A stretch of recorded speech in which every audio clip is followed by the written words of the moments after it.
Jay here, Full-Time Devils. This is the Watford preview. We're doing it a little bit differently today. As you can see, we're not doing a Skype one because people are still scattered around from their travels in Belgium for the Europa League game. So joining me today is Joe from Stretford Paddock. If you don't watch Stretford Paddock, you don't know who Joe is. When is it on? What time's it on? 10 o'clock on a Friday night. 10 o'clock on a Friday night is Joe's show. Get yourself a bag of popcorn. Make sure the kids are in bed. You don't want them watching it. Not really. And it's madness, but it's hilarious, and I suggest you check it out. So we're going to look ahead anyway to Watford. You're going to get insightful tactical analysis here. It's what you always get with me and Joe together. Yeah. Joe, every game now has sort of become Ole In or Ole Out. Yeah. It almost, if he wins, then the Ole In brigade are like, look, you can see he knows what he's doing, give him time. If he loses, the Ole Outers are just saying, oh, this is another example of why he's out of his depth or he's clueless. We even see it with draws. We saw it in Bruges. Yeah. You know, some people saying that shows he knows what he's doing. Others were saying that shows he doesn't. Yeah. Do you think, looking ahead to Watford, is that going to be another case where if we lose against Watford at home, people are going to go, oh, this is it, just get rid of this guy, whereas we win and win comfortably, I should say, then people could say, well, you know, we beat Chelsea, a draw away in Europe, a win at home, we're doing all right. I think it will be like that, definitely. Like you said, every single game is getting this response of, it's such a short memory, such a short life cycle of opinion that, like, after every game, whatever that most recent result was, is the thing that defines the whole season. So if you lost the last game, well, we're terrible, we never win anything. If you won the last game, it's, actually, we're pretty good, we were on this run. Oh, actually, if you look, because you're only ever, you know, once a different glance at the same stats away from having a good time. Like Arsenal, I saw on Sky Sports News yesterday that they said, Arteta only lost one game since he came in at Arsenal. They've won 3 in 11. So, like, if you want to frame it how you want, but, like, if United win a game, it's, well, they've not lost in the last 5. And if you lose, it's they've only won twice in the last 10. Like, the stats are just so easily switched depending on the last result. So Arteta, who's won 3 in his last 11, is actually only lost 1 since he came to Arsenal. So it just depends on the framing of things, the mode of things, the mood of things, and I think that's been a long-standing thing in journalism. Always has been the last 24 hours are the most important 24 hours that have ever happened, and everything is based on the opinions that were formed in that time. So I think the Ole Out people get a bit of a bigger platform when we lose, and like I said, they get more likes on their tweets after that game, and if we win, the Ole In people get more tweets on their likes, more likes on their tweets. So they're higher up. So likes.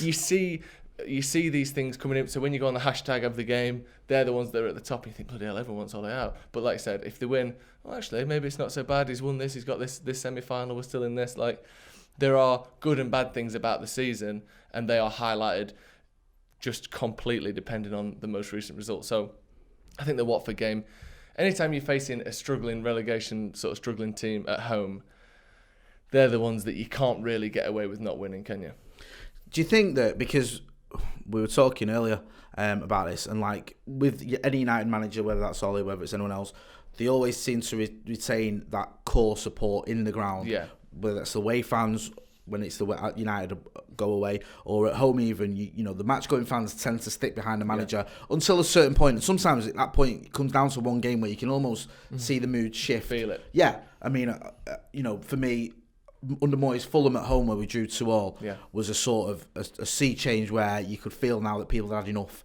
With Van Gaal, I think you could argue maybe Norwich at home when we got beat, or maybe Southampton at home where people just like, you know what, this guy isn't the answer. With Mourinho, ironically, probably Anfield, his last game, where a lot of the fans were like, actually, this doesn't make any sense, and he doesn't want to be here, so we need to get rid. Do you think that could happen with Ole anytime soon? I don't mean to be melodramatic, but let's just face where we are. Do you think he could lose that core support in the ground? And could that be Watford, or do you think it's going to take a little bit longer because of who he is and the way the club is at the minute? I think there are certain things that are keeping that from happening for a while at least. I think our record against the top 6 sides has been exceptional, second best in the league behind Liverpool. And I think not all points are equal, not all wins are equal. So you beat City, you beat Chelsea 3 times in a season. That means more than drawing 1, losing 2, and then beating Watford 3 times in a season. Yeah. Like, we've lost to Watford. Completely agree. But a win against Watford and a loss against Chelsea isn't as good as a win against Chelsea and a loss against Watford. I know it sounds silly, but our record against the top teams is something to be excited about and something that if we can build on, because there's no reason we can't be beating, Watford, Newcastle, Palace. These teams should be beatable. So if we can build on what is already an exceptional record against the top teams and sort of use what is our quality to kind of overcome the smaller teams, I think that means more than if it was the other way around. So I think that's one thing that's keeping that core support there. I think another thing is obviously the fact that he is a club legend. Like, people act like, oh, he's only here because he's a club legend. Well, that's part of it. That's part of why he was offered the interim job in the first place. But that's not a bad thing. No. Like, Guardiola was a club legend at Barca. Zidane was a club legend at Madrid. Like, yeah. All the factors that you can imagine go into every single decision you can imagine. So, like, knocking someone just because they've scored in a Champions League final, like, that's a bad thing. That's a good thing. So I think that will give him a bit more support because he does seem to know the sort of, I hate the word philosophy, but the kind of the ideas of the club and how the club want to move forward. And I think he's the first manager we've had since Ferguson that has come in, and I know people think, playing Rashford against Wolves was trying to cover his own back, but I genuinely believe he wants the best for the club more than he wants the best for himself. And I think he's the first manager we've had since Ferguson that I could say that about. So I think those sort of things will keep the support there. Obviously, if we get battered 4-0 against Watford, there might be a few boos or there might be a few jeers at half-time or at full-time, but I don't think it's all down to this game. I think hopefully we'll win, but I think even if it's a poor result, I think he should still just about keep the Old Trafford fans. What do you reckon? I think it's going to take more than a game against Watford. I think the worst case scenario is that if we do lose it, it's a sort of step towards losing some of the home fans. But I don't quite think that's going to happen yet, especially not when you've just been to Stamford Bridge and exactly. won. And the last league result was obviously a fantastic one. Much of the talk this season for United fans and for United in general and in the press has been about players that haven't been playing. At the beginning of the season, a lot of it was about Martial because he was out for a few months. Then it became about Paul Pogba, and it's been about Paul Pogba for pretty much all the season, especially recently. I won't get into all that. We know why. McTominay has been spoken about a lot, and Marcus Rashford, you mentioned him. It's almost become more about at times who's not playing than who is, because United have had some pretty bad luck with injuries. Not necessarily the number of players that have been injured, because I don't think we've had that many injuries compared to some seasons where we've had like 12 or 13 players out or something stupid. But it's the players, the quality of the players that we're missing. Our best striker or our best midfielder or our most sort of influential player or whatever. Do you think that too much focus has been on the players that aren't playing, or do you think it's justified? I think it is justified, to be honest, because it's weird because the injuries, I hate the just boiling it down to Ole in, Ole out, but I think the people who are more supportive of Solskjaer would look at the injuries as a reason, an explanation or part of an explanation as to why we've struggled, certainly against the sort of the teams that drop a bit deeper, the teams that are more difficult to break down. Because if you ain't got Pogba there, we saw a ball from Bruno Fernandes against Bruges against Tamata. We just chipped the ball over the defence easy. Yeah. No one else can do that. No. If Pogba isn't playing, no one can do that for United. So we've got someone now who can do that. But all season we haven't had Fernandes. So it's like, it's given the people who support Ole a sort of, we're not doing that bad. We're 3 points off fourth, and we've not had any of our best players all together except for like 2 games at the start of the season. Yeah. But I think on the other hand, the people who don't like Solskjaer and the people who are just sick of everything look at it as like, oh, look how they've managed these players. The fitness staff need to get sacked. Solskjaer can't manage injuries. Everything is used as a weapon and as a ammunition for the side that people have been divided into. And I think it is a shame that it has been boiled down to just Ole in, Ole out. It's such a social media hashtag grab of an opinion that everyone has to conform to. It's like, what are you, Ole? And I don't know. Can we just win? Can we just like be happy when we win and then be annoyed when we lose and not? But like, just it's even with players though, isn't it? Concentrate everything down. It's like you're either Rashford or Martial. Yeah. Well, what if you both? Yeah. What if he was good this game and he was crap this game and he was good this game and he was crap this game, and you didn't like that, but you thought he did really well and that header was great, but his positioning was bad. Like, there's no nuance allowed because that's not 8 characters on Twitter.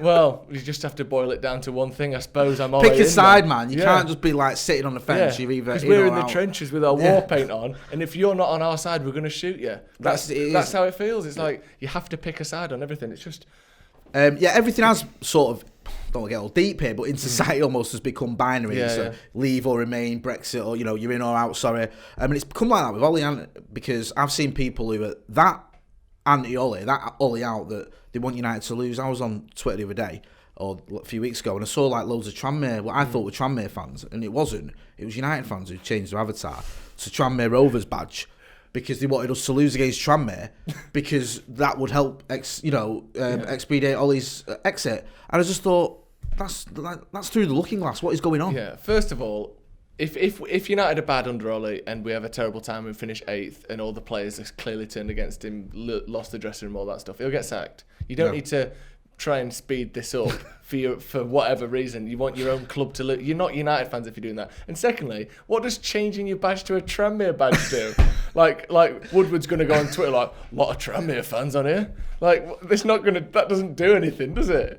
Oh, they all seem really mad at Ole, these Tranmere fans. You should keep it as a United badge and then slag him off. It's just mental, isn't it? It's crazy. There's no like. You're not logic. a United fan if you want United to lose. Because if you want us to win every game and we don't, then he'll get sacked eventually. And if you want us to win every game and we do, then surely you're happy. If you're so Ole out that even if we won the league under Ole, you wouldn't be happy, you aren't a United fan. You're just not. You're a what fan? A Poch fan, or a transfers fan, or or a new manager's fan, which isn't even a fan. It's almost a thing now, isn't it, where you are a fan of a manager or a player almost. Like, you follow Guardiola's career, even if he's at Barca or Bayern or City, or you pull Pogba FC. I know we use that term, but you want Pogba to leave and you'll still support him. I see that quite a lot, and it doesn't make any sense to me, because you do, like you just said, you stick with the manager, you stick with the team, not beyond the realms of wisdom. Not just, there was a time when we all had enough of David Moyes and knew he wasn't the right man for the job. But I think changing your avatar to fucking Rochdale or whatever is just absolutely bonkers. We're going to take a short break, and then we're going to come back with our predicted 11s. Right, predicted 11 time. Ole obviously shuffled the pack against Bruges. Didn't, well, depending on your point of view, either worked brilliantly or it didn't work at all. I think we can say it wasn't the greatest performance. You said that earlier and you were right. Is it just back to how it should be for the visit of Watford? I think looking at this week coming out of the winter break, 3 games in 6 days. I think even with a 2-week break under your belt, just the fatigue of playing 3 games in a week is pretty difficult for even professional footballers. It's stupid. We didn't need to do that. No, it's a heavy schedule, and I think the FA or whoever. Yeah, they just put all these here and just squash more games in afterwards. It's not the problem is there's too many games to play. Not that there isn't enough time to. Well, even though without the winter break, that I don't like. Regardless of my thoughts on that, making United play on the Monday. When you could have played on the Sunday. Yeah. Even that, when you've got like a midweek game, it just didn't make much sense. I think Ole said that, and I agree. I think all teams. I don't think that's I think that's not a United thing, is it? It's just sometimes you get the luck of the draw. You play Saturday, Thursday, Sunday. Sometimes you get Monday, Wednesday, Saturday, or whatever it is. So I think it is unlucky, and it's a shame that a bit more common sense can't go into the TV fixtures. But it's just a money thing, isn't it? That's what the problem is. We need this Sunday, Monday. Let's get United because they'll get views. That's on the plus side, I'm a big believer in the butterfly effect. We played on the Monday, we beat Chelsea. Might not have happened if we played on the Sunday. That's exactly. Yeah. So it's every cloud and all that. Yeah. If the sun was in Martial's eyes when he was going for that header. See, this is it. Scored. You don't know, do you? Exactly. You never know. Who's going to be in your starting 11 for the mouth-watering clash that is Manchester United versus Watford? Tantalising, isn't it? Tantalising. Well, the thing is, though, like you said before, because everything is so, if he loses, he needs to get sacked. If he stays, he's the best manager ever. Every game is pretty tantalising. It's Watford at home. This should be, wake up, 2-0, back to bed. Yeah. But it's actually going to be like, well, if he loses, under Fergie, this would be like one of the ones where you're like, I don't know, I'll give you, do you want my ticket today? I've got something today. I'll watch it on the telly, but now it's like, what? We get to see Ballon d'Or winner Gerard Deulofeu. It's like, well, he might destroy our whole team, so we better watch.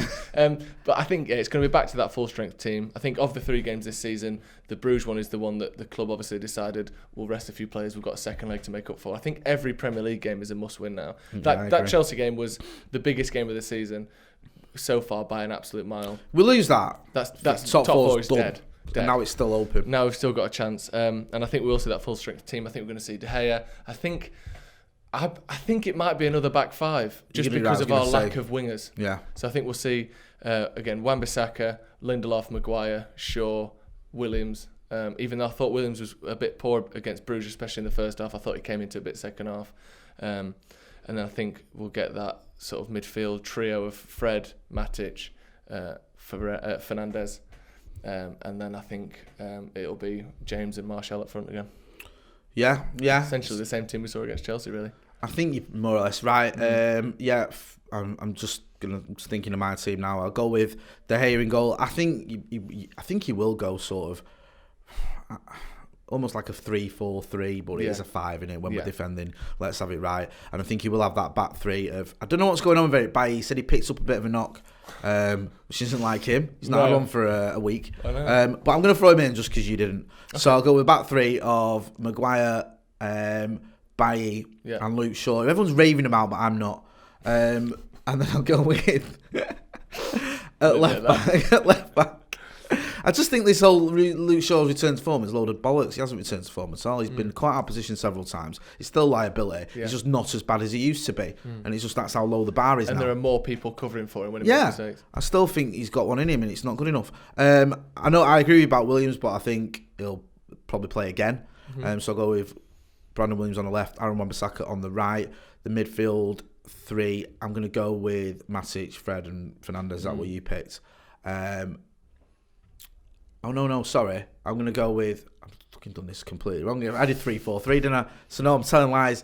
I'm going to go with Fred and Fernandes in the middle as a 2. And then as a front three, I'll go with Mason, who didn't travel. He was ill, wasn't he, for Bruges. I'm going to say he's going to be back. I'll go with Mason, James and Martial. Probably completely wrong, but who knows? I don't know. I'd like to see Gallo get a start against his old club. Yeah, me too. But I don't know if it'll happen. I still think he's off the pace. Yeah, I think so. I think if he was up to speed, he would have started against Bruges personally. Yeah. Especially with Greenwood being out, I think that will be saved as a sub. But I think Fernandes is our best player now, isn't he? I made that decision I made mine up on that one after about 4 minutes against Wolves. Yeah. I was like, wow, he's really good, and the rest of them aren't. Yeah. I'm happy that he is actually an exceptional player. Like, there was so much talk before about how, let's just get bodies in, we just need some cover. It's like, well, maybe we should wait and actually get someone who's really good, and he's clearly so much better than everyone else. I feel sorry for him, you know. Fernandes? Yeah. Because no one can pass the ball. Yeah. He's so, like, against Wolves, he was shouting at Jesse, wasn't he? He's like, make the run across, not standing there. And then you almost saw a little bit against Bruges where he's playing the ball. There was the ball you mentioned about Tomato, which was mint. But, like, he must have been expecting more. Yeah. He must have thought, I'm going from the Portuguese League to Manchester United, who are one of the clubs in the world. And the part of him, when he sees, like, Pereira just bouncing off him or whatever. Yeah. Or Delo had a bit of a stinker when I just put it into Rose Ed when he's trying to find a man, and you must think, really? Is this what I've come to? Is this the standard? Yeah. So I do feel a little bit sorry for him. He is a quality player. He's definitely living up to the hype so far because unlike the rest of the Manchester United fan base, I didn't know a lot about him. I hadn't seen a lot of him when he was at Portugal. We'd all been Sporting Lisbon season ticket holders for the last 5 years. Did you not know that? Yeah, we all did that. That's how everyone knew so much about him. Not just some highlights video that would pretend that we've seen more than. Yeah, we knew a lot. His stats. We knew a lot. We were tuning into Portuguese football every weekend. It was amazing. I can speak Portuguese. Yeah, exactly. I've been to the games. Yeah. Danke. Looking at Wolves, start again. Watford. Yeah, that's who we're playing, and it is Watford this week. Watford, It's so weird that we're not playing Wolves because we seem to play them all the time. We're not playing them for a little while. I know, it's a shame.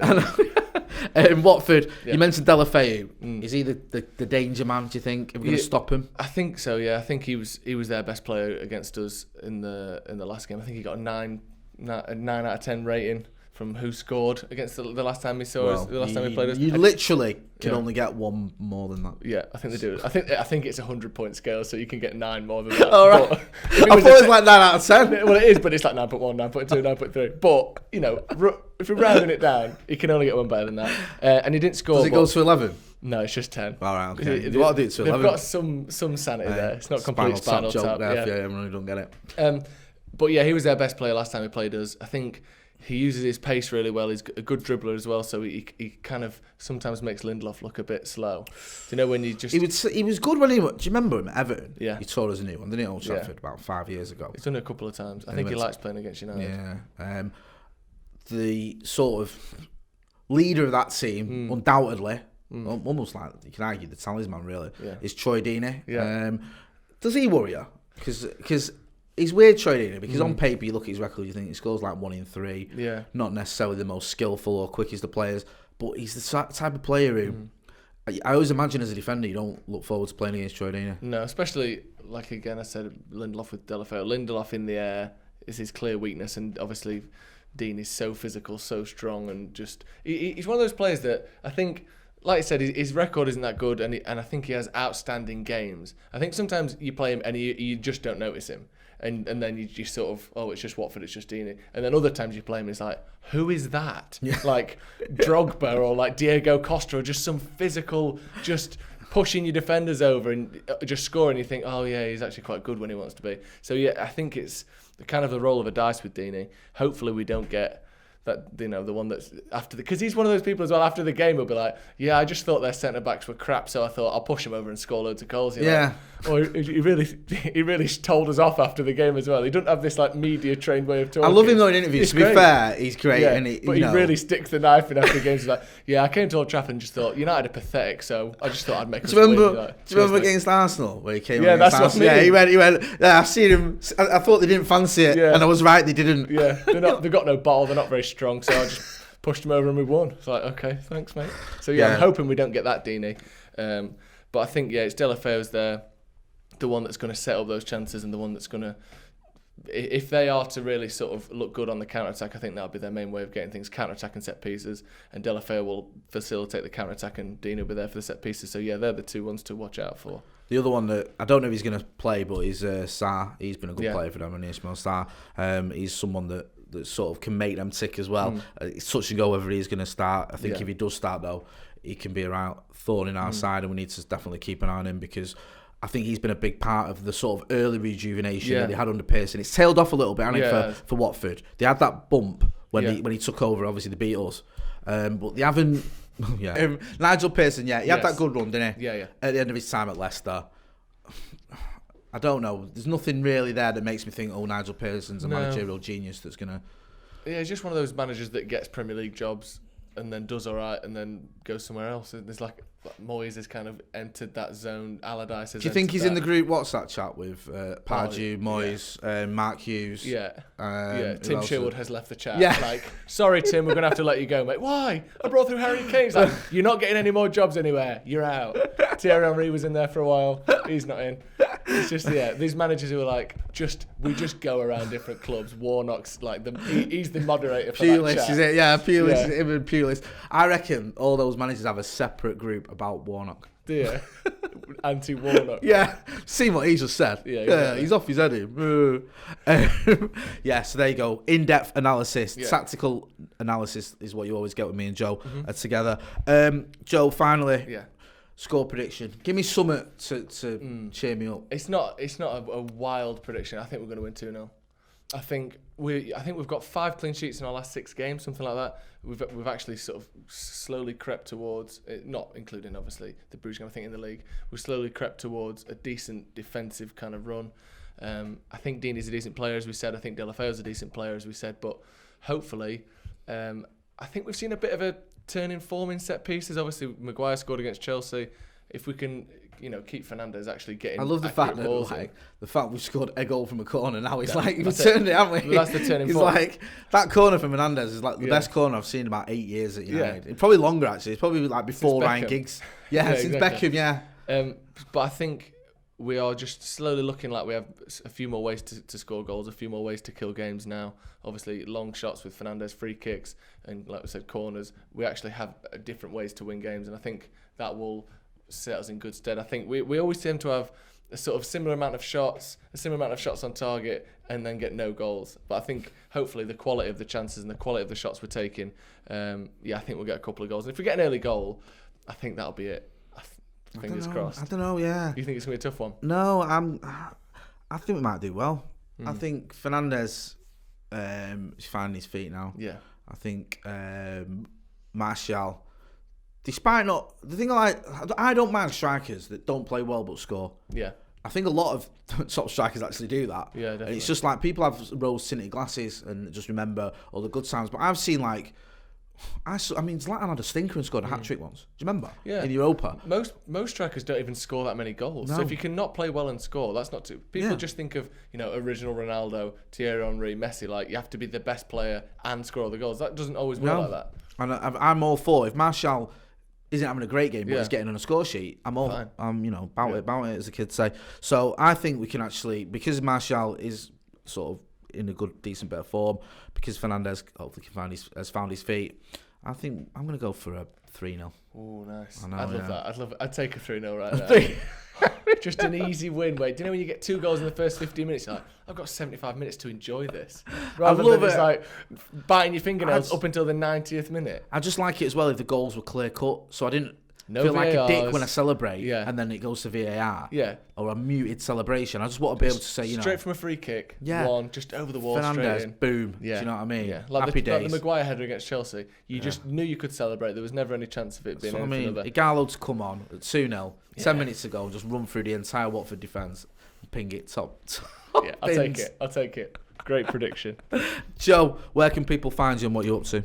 Over on Stretford Paddock, we do loads of stuff. We've got our own preview on there. It's not as good as this one. I'm about to say, coming on our preview. Well, that's why I played it down. Go your preview. We've got our own preview. We've got a podcast. We've got a bit more silly stuff as well. We've got a bit of comedy stuff. I've got my late night show that's on every Friday night, and we've got a few other things coming out soon. But yeah, we've also do some stuff with Sports Illustrated now as well. So we write articles and that kind of thing. All sorts going on. Stretford Paddock. Proper busy bastards, aren't they? Hey? Everything he said apart from the preview on his channel, go and check it out. But you should do it. It's all good stuff as well. Right, this has been the Full-Time Devils Watford preview.